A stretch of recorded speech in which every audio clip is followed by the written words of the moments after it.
హే family, smitten నుంచి నా trial pack అయితే వచ్చేసింది. చూసేద్దాం ఇందులో ఏమేమి వచ్చినాయి అనేసి. First product derma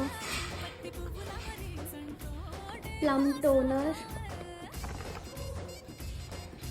facial strips అన్నమాట ఇవన్నీ. సో ఇలా మొత్తం 1 2 3 4 5 ప్రోడక్ట్స్ వచ్చినాయి. ఇది hot lips lip gloss, clear lip gloss. And ఇది వచ్చేసి పిల్గ్రిమ్స్ సిరమ్.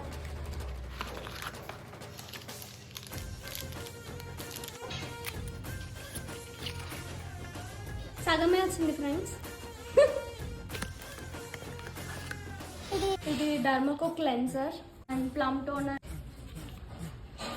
సో ఇది క్యూట్ లిప్ గ్లాస్, బాగున్నాయి కదా. కమ్యూనిటీ పోస్ట్ చెక్ చేయండి అండ్ మన ఛానల్ని సబ్స్క్రైబ్ చేసుకోవడం మాత్రం మర్చిపోవద్దు.